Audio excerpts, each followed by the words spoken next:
And today's awesome episode, it's every damn episode is awesome here at the Rants of Izzo show. It's on Spreely TV.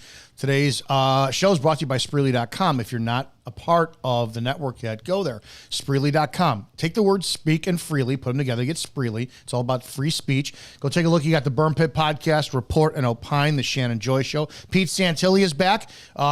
Evening Rants with Mark and Alan. A ton of stuff on there. Don't forget we have that social media site where you could say whatever if you want to say the word fuck, you could say it there. You could say Michelle Obama's clit is bigger than Izzo's penis. You could say it there. Nothing will happen to you. That's how it rolls.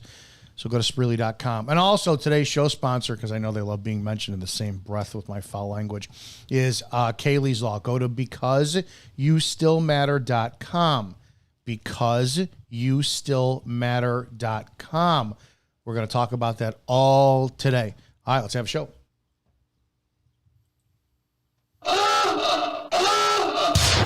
Prepare yourself. The opinions of the host and guests on the show are exclusively just that, opinions. That means that they shouldn't be the cause of your state of being offended. Why does everybody get so butthurt? Okay, let's go. Ready, go!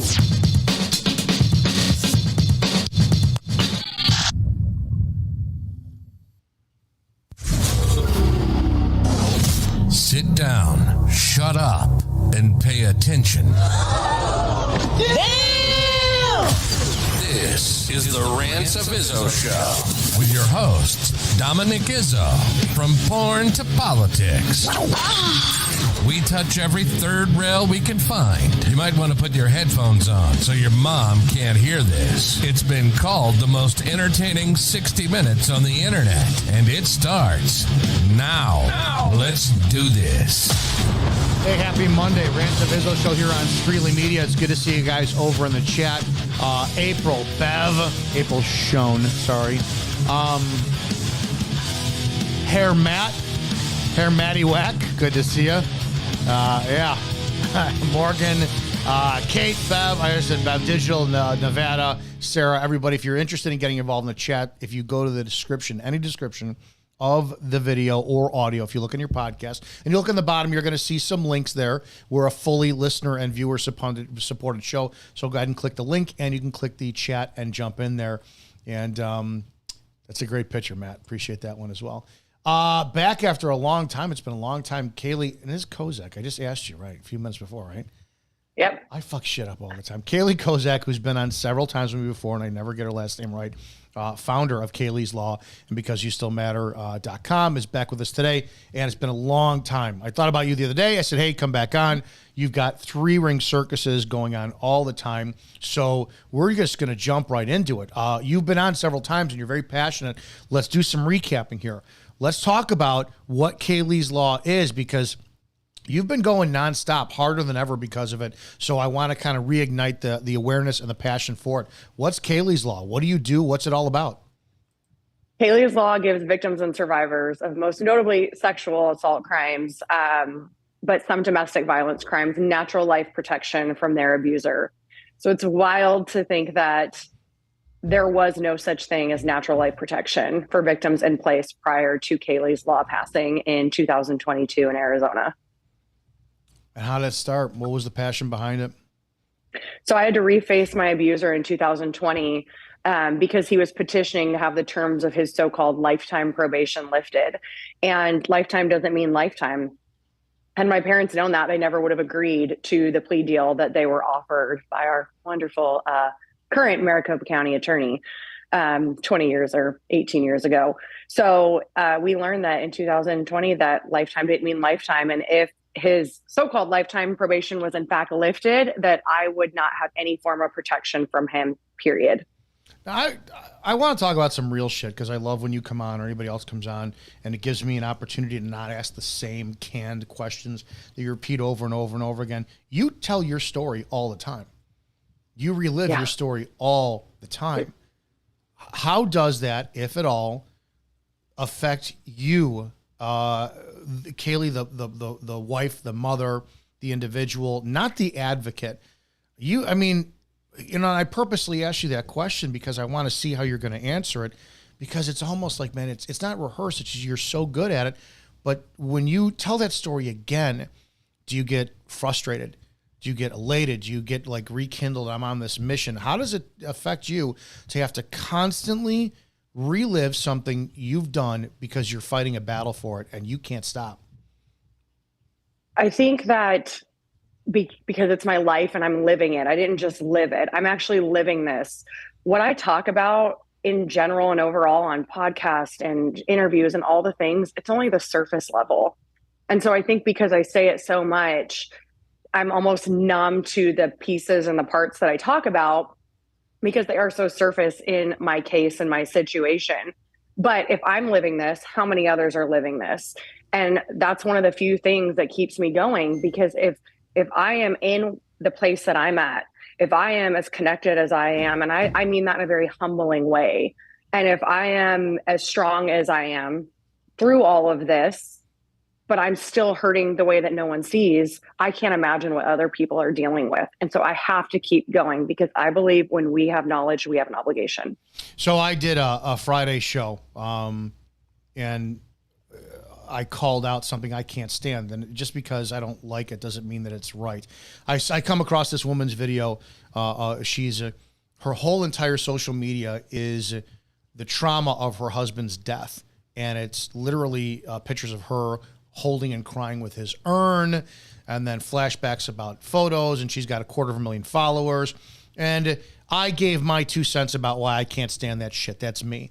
That extended into a falling out with a police officer's wife, who the issue was sitting back in my head where 8 years ago her husband's killed in the line of duty, and every now and then, she's got to do a video where the camera strategically set up, and she's in great makeup, and she's crying over the issue, even though she's great with her whole new husband, new family, all this stuff. I have no right to sit there and tell somebody how they should grieve or how long that grieving process lasts. You don't do that. You don't set up your phone and be all make-upped up to the nines and leverage your trauma for likes and follows and empathy and sympathy. Are there times where that's something you want to do because it's an easier path to, I don't know, getting awareness and attention on what you're doing? Or why don't you do it? It's the currency we have today. Leveraging our trauma for social media fame is currency. Why don't you do that? It's interesting you say that, and it could segue into so many different things. People wouldn't do half the shit. They wouldn't do 90% of the shit they do if it wasn't for social media. Like, take videos of themselves doing things. Now we all do it. We all set up. We all, kind of improvise and things. And I wouldn't say that I don't do it, because I feel like there are times, and I have, where I want to share the real raw parts, because I'm not a superwoman. Like, last Saturday, I went and did a podcast. I literally could not get out of bed after. Like, I came home and I was in bed for the rest of the day, because that's trauma. Sometimes I talk about things, or things are said that do trigger me, and it's almost debilitating to me. And so I do have those moments. I shared in my story, I'd have to look. It was like September. Actually, I think it was September 9th. My abuser filed his 9th motion this year. 9 motions this year alone. And I wasn't fake. I was whatever I was wearing for the day. And I just shared, well, here we go again, and had a couple tears shed. 9 motions this year. Like, this is still very real for me. But the reason I share it is because I want people to know, like, this didn't just happen to me. This is still happening. 20 years later, I'm still dealing with this shit as a result of the broken, fucked up judicial system. And so, but I don't feel the need. If I filmed every time I got emotional or was upset or couldn't get out of bed, that would be my entire content. But I don't believe that. I don't feel the need to. I don't need affirmation from the internet. I need affirmation and comfort from God. Like, I don't need pity from people. Well, when you did that, I DM'd you, because you put that up there, and I kind of told you, don't put that up there. You should take that down, and I don't want people looking at you like you're going to do that. And you went in it. I didn't take it as you're leveraging sympathy. What I saw was, damn, you're making people aware of, how criminals still get away with shit. And you did what you did, which was you jumped off social media for, it seemed like, about a week or so. You came off, you disappeared for a little while, and you recharged your batteries. My question that I'll ask you publicly, that I asked you privately now, is this has got to be taxing on Like, why not pass the baton to somebody else? You've done so damn much. Why are you still fighting? And if you're going to keep fighting, what recharges you so that you do not take away from husband and children and you? Because your plate is disturbingly full. You're traveling, you're going to different states, you're in front of different courts. Man, that's a single person's job. Your wife, mother, an individual. How do you keep doing this? I think I want to start by saying no one goes social media harder than me because I will vanish. I will either, because I have to sometimes. I have to, whether it's I deactivate altogether or I just stay off. I think we need those times of rest, and social media is so depleting and life sucking, and and people can say all day long, it doesn't affect me. Yes, it does. Like, there are things you see that would never affect your day if you didn't see them. And it might even be like subconsciously, or that was stupid or whatever. It just, kind of affects us. But I do that very often. And I'm not, it just is what I do. I do vanish sometimes. So I think, how do I stay? I just, and handing off the baton, I can't, I'm in too deep. I know too much. I don't like feeling like it's my story or my trauma is that the reason I do this, but that is what it started with. And I'll be totally transparent and vulnerable with this piece of it. I mean, Kaylee's Law, as I said, stemmed from finding out that my abuser, I wouldn't have protection from him if he got off his lifetime probation. And what I want people to understand is he was facing 25 years in prison. He never even went to prison. He was sentenced to 9 months, time served, he had 3 months. So he did 6 months in jail and 2 terms of lifetime probation. He's a level 1 sex offender because we have that 19-question general risk assessment in Arizona that deems him the lowest risk. Now, people that don't know, he was my PE teacher and my club soccer coach. He was in a position of trust. He was a teacher molesting a student.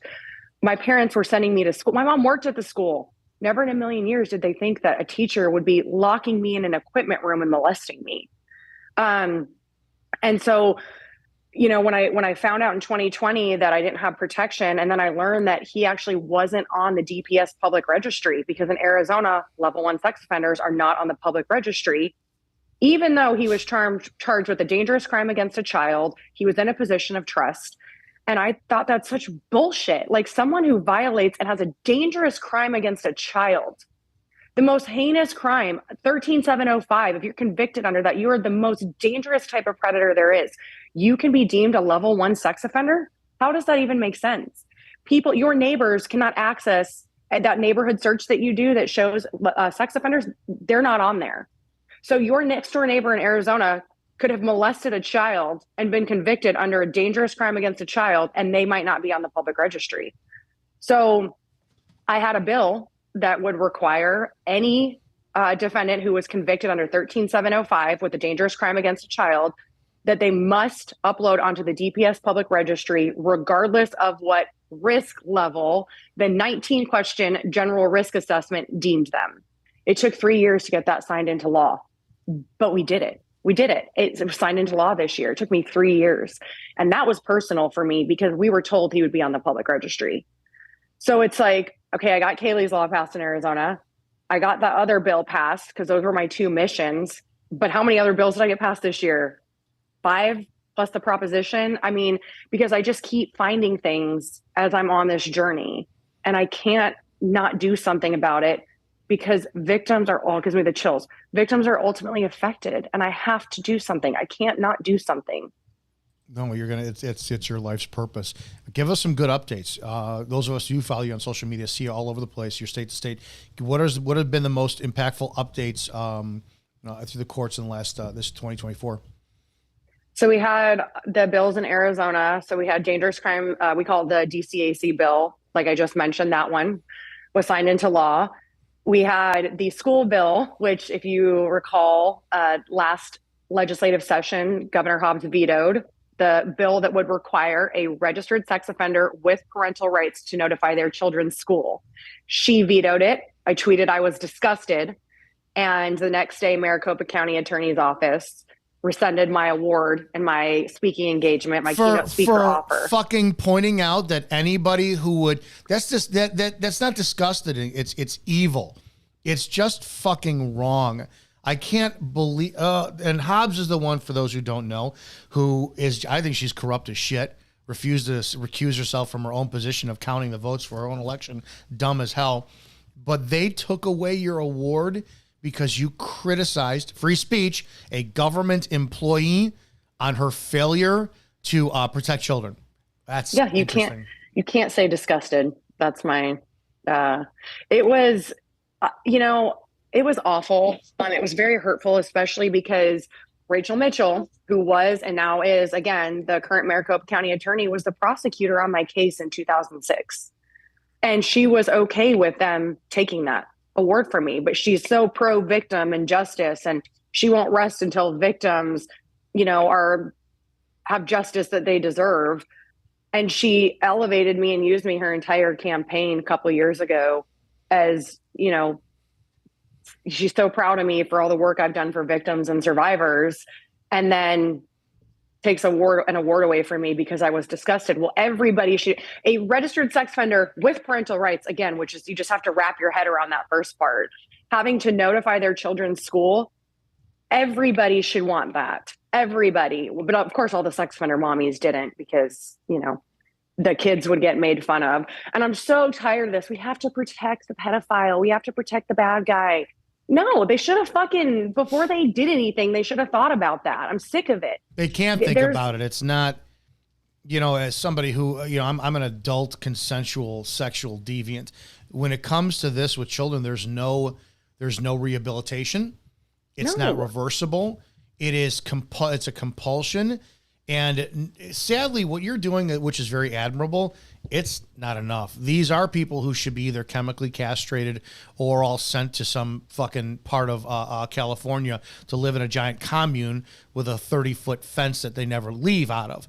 There is no correcting the behavior of anybody who even remotely has an inkling towards a sexual fetish as that direction. Can't do it. Can't fucking do it.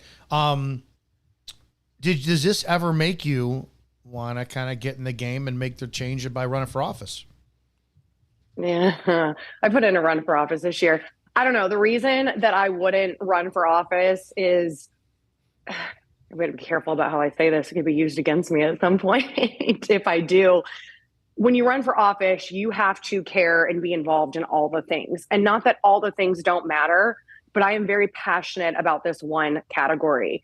And if I run for office, it will pull me from this mission that I'm on. And so it's more important for me right now to align with and partner with people that are in office and in these positions that can help, sponsor these bills and give me the reign to kind of, not me, but me and people working in this, who've been walking through this, a little bit of leeway in the reign to say, hey, this is the problem. These are the loopholes. This is why we need to fix it, and trust that there is that. And then work with Ledge Council, policy advisors and those kinds of people within meetings to say, this is what needs to be fixed. And so if I run for office, I now am going, the further I go in that direction, the further I'm pulled from my mission, which is to ultimately, get Kaylee's Law passed across the nation and fix these broken laws. Because the biggest problem we have right now is, in general, when it comes to sex crimes, is that what's portrayed is not a reality.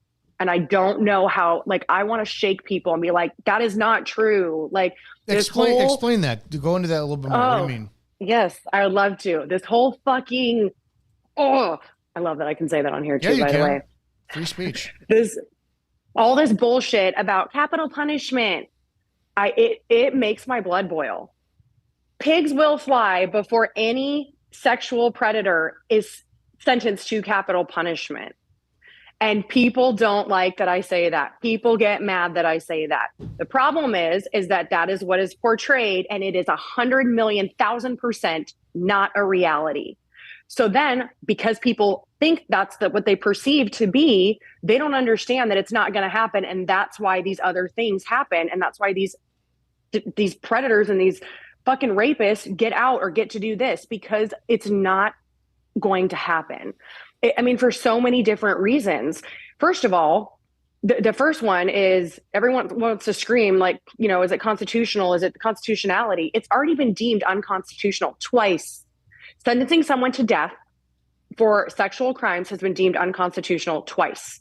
So even if you get through a state like Florida or Tennessee that claims that they're sentencing these pedophiles and rapists to death, they get to go through the whole judicial process on the state level. And then now guess what? Now they get to go to the federal level. We're talking millions and millions and millions of dollars, decades, for a 99.9%, 100% chance that it will be deemed unconstitutional and that they will just be sentenced to natural life in prison.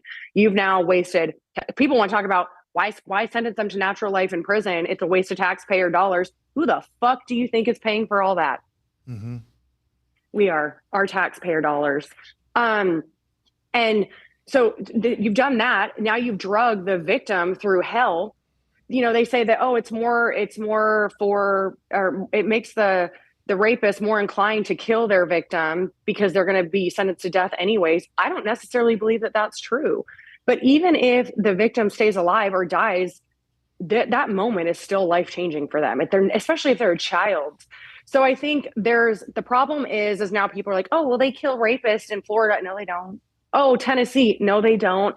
First of all, again, with Tennessee, the same governor that signed this bill into law that says that they may be, by the way, not they shall, sentenced to death is the same governor that put a gubernatorial hold on capital punishment. They're not even doing capital punishment in Tennessee right now. So everyone thinks this is what's happening, and it's not. It's not. That's one of the biggest problems we have when it comes to these laws and how they're portrayed. I remember I was a kid. I think I was in my late teens or early 20s. I do not remember what year it was, but I remember watching the news at 12:01 a.m. when John Wayne Gacy out here in Illinois was finally put to death. And it was like 15 years after he was convicted of his serial crimes and rapes. Does it ever bother you does it downplay the whole kill a pedophile movement where you got your favorite blue check mark influencers who have no connection to this whatsoever, but they want to hop on the current hashtag? Does it downplay the movement where you've got people like, yeah, we need to throw all these pedophiles in the wood chipper, and they have no association to it whatsoever? Because for me personally, I can't stand, I hate social media, even though my entire life is on it, because it waters down and makes the disingenuous movement for anybody who tries to jump on a bandwagon for shit. And like for me, it could be law enforcement, could be anything else. I can't stand when outsiders comment. I have to wonder, when you're going through this movement, you can legitimately put two and two together, why pedophiles, why child rapists should be killed. When you see the saturation of faux support, does that have you like fucking spinning my wheels, detriment to my work? Does social media do any damage to the legitimacy of your fight? Absolutely. My husband and I were just talking about this morning. Were you listening? Because people jump, like, sex crimes are not a trending topic. It is so insulting to me. It is infuriating to me. And it pisses me off when these higher followed people or influencer, whatever you want to call them, they don't ever talk about sex crimes, but they'll post a headline. And I'm like, you have no idea. Like, you're just posting that this teacher here did that, and it matters. And then it's like, we were also talking about the other night when we were watching the UFC fight, how, Trump walked in, we're watching it live, and everybody on social media, as if they're the one filming it, Trump is in the building, breaking. And I'm like, 9 million, I don't need to fucking see every high followed person be like, Trump is in the building, I just watched it on TV. That's different. But you see these influencers and these people who know nothing about sex crimes or how the system works, or, and they may be a survivor, and I understand that, but they'll only post about it because it's a trending topic, or because it's a headline catcher and they use it as clickbait. I can't tell you how many people I've seen share stuff and they literally read the headline and maybe like the first couple sentences. And then I don't ever, this, I will go pull up their court records. I will pull their charges. I will pull the penal codes. I will do everything because I want to make sure I'm putting out accurate information. Influencers don't do that. They just post what they see. They don't do any research. Then there's misinformation. And then people think, we'll use the castration. Let's talk about that in Louisiana. I was like, wait a minute, physical castration, which I think is stupid, by the way. If you're going to castrate any part of their body, you should probably do their hands so they're not able to, I don't know, hold a victim. That's not bad. And, you want to cut off, people think it's their dick, it's their ball. Like there's just, and if it's a sexual preference, they're going to go beyond using their penis. They're going to use other things to sexually violate. So I can't get behind that movement. I think it's fucking stupid. Also, God forbid these people go read the bill. Do you know what the bill says? That the person sentenced to physical castration shall be castrated no sooner than 1 week prior to their release. What? Okay, well, if someone is sentenced to that kind of punishment, the crime was bad. Are they going to make it out? Like, and then we're talking 20, 30 years, even at 80% served, we'll say 18 to 25. Are they really going to do that? Probably not. But we sentenced this guy to physical castration. The one case that they have currently is a 55-year-old who was sentenced to, or he's 54, and I think he was sentenced to 50 years. And I went on a rant, pulled up the bill and said, okay, so this guy was sentenced to 50 years, no early, like he can't get out early. So he's going to be 104 when they're going to physically castrate him. But you guys are praising Louisiana for physical castration. Yeah, and he gets to enjoy still all the years where he can get an erection in his jail cell, reliving that the fantasy of the crime and fucking masturbate to it about then. I'll be the asshole. When I think one of the first podcasts we did together was when that Tim Ballard film came out, and all of a sudden, like everybody and their mother was hashtag God's kids are not for sale, and fucking they were jumping on the bandwagon and doing that. And David, I criticize him all the time. If there's a cause, David J. Harris Jr. has a fucking T-shirt for it, and it's pedophile hunter. It's like it blows me away how it kind of makes a mockery out of people who've been fucking raped, and I can't stand. In Illinois, I was before I became a cop, but the charges of rape became criminal sexual abuse and criminal sexual assault. And kind of a segue here, language. How much does language affect, hide, alter? Because when you say someone, you notice how we can't even say on social media, people put grape, G-R-A-P-E. They can't say, you cannot say rape on social media. You're going to get flagged. Does the power of words, dumbing it down, criminal sexual abuse, criminal sexual assault, has that hurt your cause? Yes and no. It depends. Are we talking just headlines? Are we talking actual language? I am very picky in bills and language. I can rip a bill apart in a few minutes because I see what creates loopholes. Like Florida, the first sentence of their capital punishment is may be sentenced to death or natural life in prison or whatever, something like that. Okay, well, it says may. It's already gone. Now you have or, like it would be sentenced to death. Like if we're gonna truly pursue killing pedophiles, we have to fix capital punishment first. But meaning then we'd have to alter the justice system. Like it's so much bigger. Also, you'd be a fun one to talk about this with. I say you cannot be anti-abortion and pro capital punishment. I don't. I've changed my stance on abortion. I was for forever. No ifs, and people would call in about this. No ifs, ands, or buts. No abortion ever is justified. People, what about your niece? And if she was raped? Nope. Now, in the last 2 years, it's not my fucking business. It's 100%. It's 100% changed because my view is more based on a faith thing. How the fuck can I? Because that's what the thing about conservatives. And George Carlin said this way better than I did. Conservatives are so caring about the fetus until it's born that it's like, well, fuck it, you're on your own. You don't see conservatives out there saying, yeah, we have to have this woman bring the abortion to term. Now, what are you doing with the baby? Are you adopting it? So my views are, the water's been very muddied. I am 100% pro capital punishment. And that goes faith-based because all my life it was Catholic grammar school. Thou shalt not kill. And then we find out, no, it's thou shalt not murder. So putting somebody to death, That's a just worthy cause. I believe we should. Why did we spend 15 years of tax dollars on John Wayne Gacy still being alive? Why did we do that? So that is a very good position, because you'll see people go, well, and that's an argument I won't get involved in, because I'm 100% pro capital punishment, and I am pro-choice now, because it's just not. I don't have any intent on having kids. Your body, go ahead, do it. You want to fucking do whatever, that's your choice and your decision to make, and you have to deal with the consequences. Yeah. I mean, I am 100% pro-life. I don't know. I say it, that's another thing, to go back to people talking and, influencers jumping on the bandwagon and the trends and things. People need to stay in their lane. I one time talked about abortion on my page, and it wasn't even about abortion. It was about when Roe v. Wade was overturned, Arizona went back to the 1864 ban. It was this whole thing.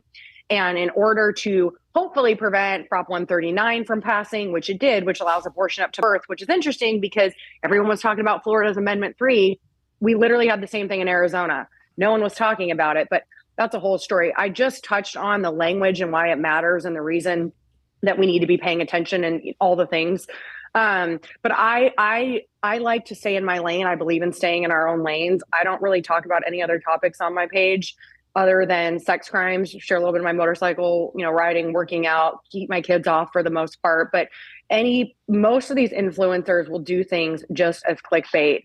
And that is where a lot of misinformation gets spread, or you see a credible person. And there are many that will share things like, oh, Florida is killing pedophiles, or Tennessee is now pursuing capital punishment. So people take that as gospel, and it couldn't be further from the truth. And that is where I get really, I don't know the right word, irritated, think, why am I doing this? Like, if people are just going to believe what they're saying, we're never going to fix what needs to actually happen. And so it does get really frustrating. And I've had to really learn to let it go. Otherwise I would lose sleep over it, because I do stay in my lane. It's like the abortion thing is a perfect. I have very, very, very stiff opinions, and I've put up online. I have the perfect solution to abortion, and no one wants to fucking listen to me. The government finances. It's in every allotted household. When a boy turns 13 and their bodies are biologically able to reproduce or cause sexual reproduction in a pregnant woman, you give them a state-supported vasectomy that's reversible. And then when a boy becomes a man, and he can go to a state and say, listen, I have a minimum high school education. This is the job I have. I'm financially able to support a family, and I can support a wife, and I will get married. When the man meets all those stipulations, then you reverse his vasectomy. Then they can have children. That's how you fucking solve that problem. Interesting. I've never heard that before. Oh, yeah. I've got some other fucking solutions, too. If a woman wants an abortion, she's got to do it herself. We're going to give you the hanger or the whatever it is and fucking do that. But me too. I just cannot even imagine. And I like to stay in my lane, but I had a baby. I got pregnant in my senior year of high school. I have an almost 15-year-old. Do you think that was part of my plan? Oh, no, I was devastated. Like, I didn't want to have kids till I was 28. Then I had 5 by 26. No, I get it. I'm also that guy that says drunk drivers, with today's day and age, it's impossible. It's impossible to not have a solution to a drunk driving circumstance. So if you've ever drunk drive, you have no value as a human being on the planet. And I get people going, anybody? Dude, yeah, anybody. That includes people in my family. I want to go a different direction because it's kind of similar. And it is within your scope of education, because it has to do with grooming to a degree. I don't know if it's not sexual, but it's empowering. And you are a mom who has kids in school. Well, I went to my cousin and my aunts for dinner last night, and they've got 8 kids. My 2 cousins have 8 kids, and the youngest is 3, and the oldest, I think, is 10, going to be 11. And 2 of the boys, soon to be 11 and 10, they're playing their video games. They're on their iPads, and one of them has like a Kamala Harris picture, and I look and I go, what do you got there? He goes, oh, it's a meme. I go, okay, and he turns it to me and it says, every family's got a disappointment, and he's got Kamala's picture. The other, and I'm like, all right, and I don't talk Like a lot of people wonder how I am off when a camera's not on me. I don't talk about politics at all. It's never talked around my family. You know, a lot of my family are liberals. I don't care. We don't talk about it. But the other male, he's whispering to his cousin. He goes, "Oh yeah, Trump made it so that it's illegal that women could get abortions and this and that." And I stopped him. And I go, "What are you talking about?"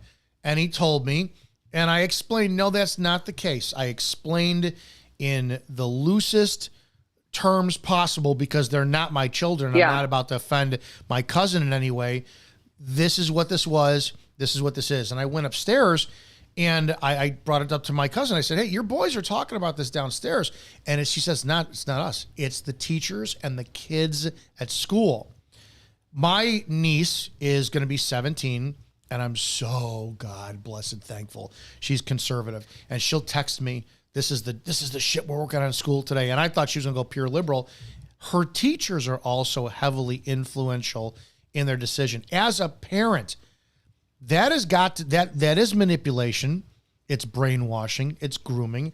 How does the household on your end handle teachers who are not in their lane and they want to influence your kid in any way whatsoever? The reason I ask is I can't imagine what it would be like to 10-year-old boy. And now they're my second cousins. They're going to be laying in bed picturing when they find out what an abortion is and like playing that horrible shit through their fucking. I think these teachers should be punched in the fucking throat.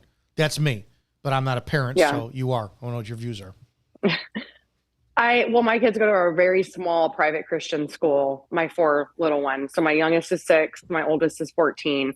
So I've got 1st, 3rd, 5th, and 6th grade that go to a small private school.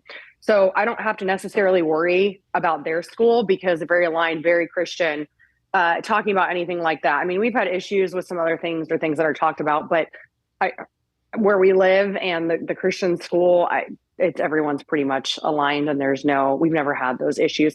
Abortion has been talked about at my kids' school because when Roe v. Wade was overturned, and I believe it had to be history, they were talking about what it meant. And I actually really appreciate this, and this is where it's not grooming, it's informing. By this being overturned, what it means is that each state gets to make a choice, not that, they were explaining it. I don't know how they explained it, but I was like, oh, no, that it makes perfect sense. I'm glad that they taught you that it meant that it was going back to each individual state.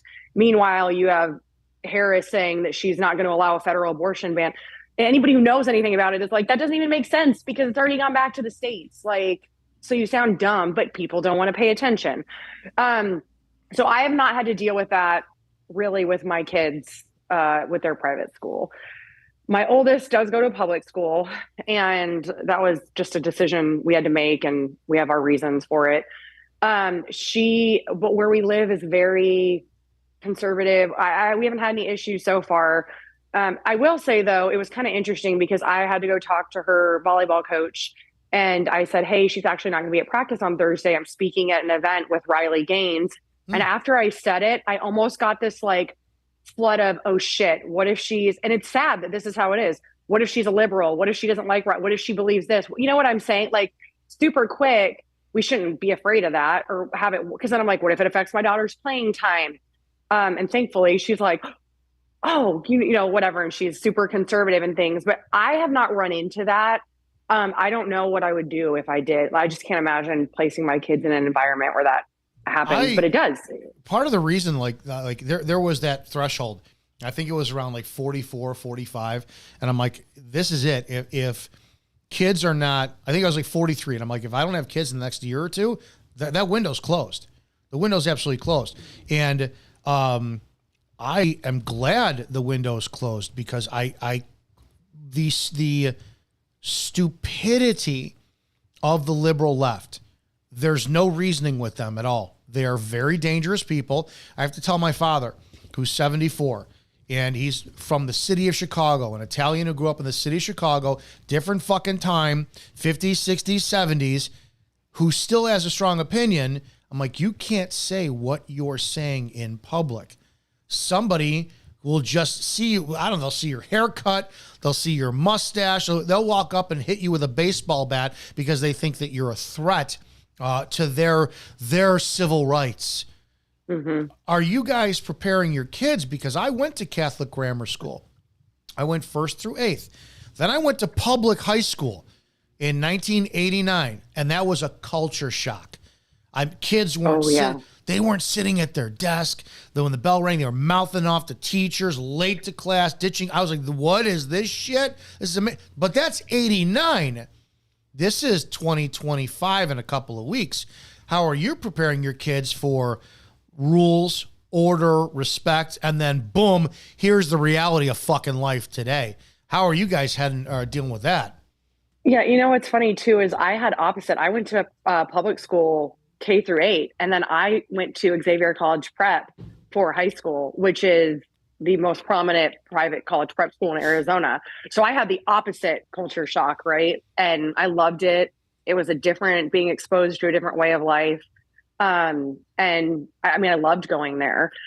So I had the opposite, but I think with our kids, actually, I don't think with our kids, what we do is I tell my kids every day when they get out, like, be kind. And I just don't know what else to say. Like in blanketed statement, be kind, because you never know what someone else is going through. Also with what I do for work, how I am somewhat in the public eye, what I do, most people are on board with, however, some are not.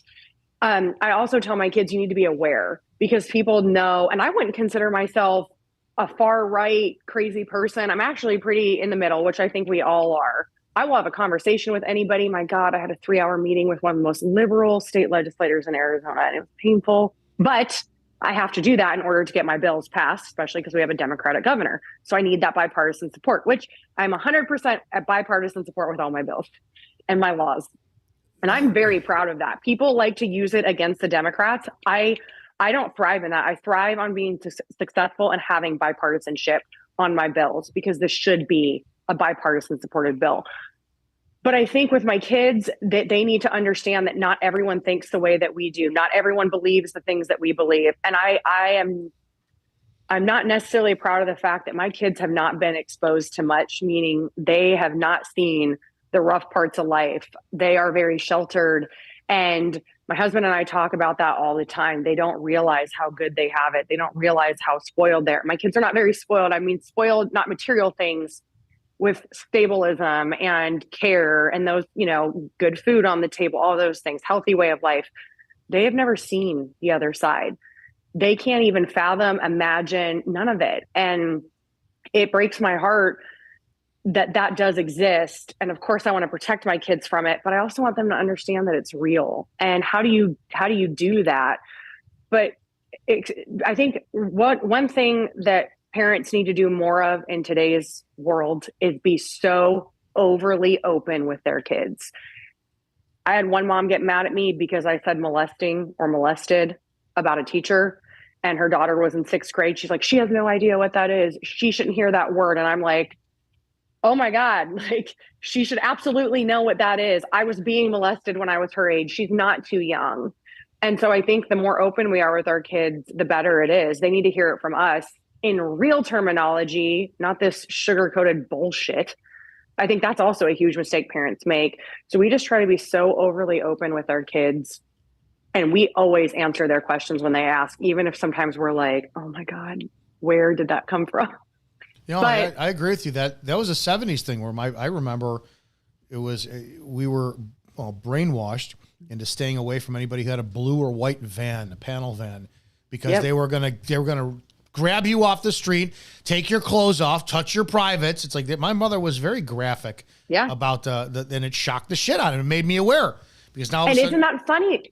That's a stigma, though. That is so rare. That's not what happens. And not saying that your parents should have said this or my parents should have said it, but we have been conditioned as a society to trust titles and entities. Like, we should be warning our kids about everybody. Not that everyone's danger, but hey, it doesn't matter if it's a teacher. It doesn't matter if it's your uncle. Like, if someone makes you uncomfortable, you need to tell us. And I believe in if your kids have an intuition, even if it's for the smallest little thing, and you don't tap into that and say, hey, tell me more about it, you are discrediting their feelings, they are going to question that themselves the next time they have that feeling. And they're sure as hell not going to come tell you, because they know that you snuffed them when they came to you with something small. Why are they going to come to you with something big? I also want to go into the being a parent, because you have boys. I have a boy. Well, that's scary enough. That's terrifying enough. Boy. You're in a day and age where if he looks at a girl the wrong way and she feels uncomfortable, the next thing you know, he could be in handcuffs at a criminal proceedings because she says that he did something he didn't do. And it's always the women's word against the males. Does any part of your advocacy include education so that the Tawana Brawleys of the world are not celebrated and glorified and actually held accountable for their action against males or females in any case at all? Yeah, obviously males get the brunt of that. It does worry me. It's scary, especially with how things are today. And I just, again, we try to just be so open, and he's 10, but still talking with him and telling him, he has 4 sisters, 2 older, 2 younger. And your job as their brothers to protect them and watch out for them and, have their back and be a respectful gentleman. And this is how you treat them. And we try to instill all that. We do the best we can, hoping that, it pays off. But again, just being so overly open and honest with him. He's only 10, so we haven't really, he's in 5th grade. We haven't really gone there yet or had to. But as time goes on and we get further, down the road and closer to him being an adult, obviously different conversations will happen and, come up. Yes, it's so not fair, the position you guys are being put into. And it blows me away how many we still have to say. And we touched about this before on a couple other podcasts where we talked about like the selective outrage of when parents decide they want the law in action. And sometimes it's like those, I don't know if it is the statutory rape where you have a guy will be in his 30s and he's on the criminal sexual offender list. And it turns out that when he was 17 and his girlfriend was 15, they were dating. Parents couldn't stand him. The day he turned 18 and she was 16, they had him arrested for rape because he was an adult, considered an adult in the court. And that, I never understood why laws like that are allowed to be upheld, which then kind of takes away the seriousness of the resources going to where it should go for stuff like yours. Do you ever foresee, or I don't know, going down the path of doing any advocacy for the women who falsely accuse men of rape, or the parents who are going, no, you can't do this. He was dating her for 2 years. You had no problem with it, or 15 through 17. The second he turned 18, now you have him arrested. Do you work with police departments to kind of have them do their tactics or training any differently? Do you see that as a natural path of where you're going? I think eventually I'll get to that piece, of policy. I am a firm, strong believer that the age of consent should be 17 across the board everywhere. I feel very strongly about that. And the reason is because I have 2 kids that will start college when they're 17. My son and one of my daughters, because of the way their birthdays fall. And so I think it's wrong when you have kids that are graduating high school and going into college that are 17 and they have to wait till they're 18. I just think it's wrong if they're in college. I think the age of consent should be 17 across the board. I believe that any woman or female or male, whoever, any person who falsely claims to be a victim or falsely accuses someone should be prosecuted to the fullest extent. Do you remember when I put that on social media and people were livid? I don't care. If you're lying about being sexually assaulted, you absolutely deserve to be prosecuted to the fullest extent of the law, period. You ruin it. You cannot put toothpaste back in the tube. Women have such a phenomenal power to ruin men's lives with this. And I still today do not understand why they're not held accountable. And it goes all the way up to like, look at what we saw with Dr. Christine Blasey Ford. Could not recall. Now, I don't know how trauma is processed. I've been very blessed throughout my life. I'm sure that you might. I had a friend who was very abused when she was younger. And she could remember every single triggering detail down to the flashing light that was on the radio on the dresser to certain nuanced things.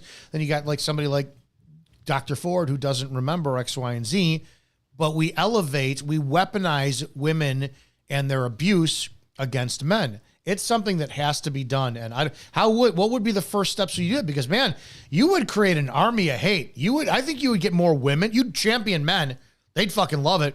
But women, they would, oh, you're taking away our rights. We'll go right down that path. You don't have a right to fucking lie and falsely accuse somebody.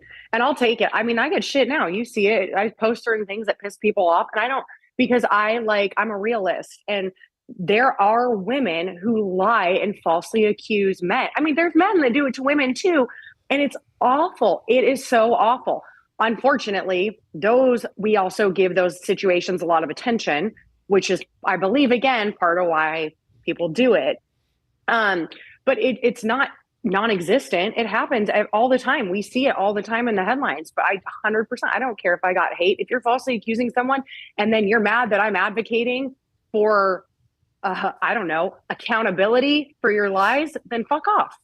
You're also right about the age of consent. It blows me away how some states 14, 15. That's just that's insane. wrong. I kind of want to close out on solutions. How do you balance? You're always going to be in a state of healing, considering the fact that you're always bringing this up, you're always talking about it. It's the centerpiece of your life.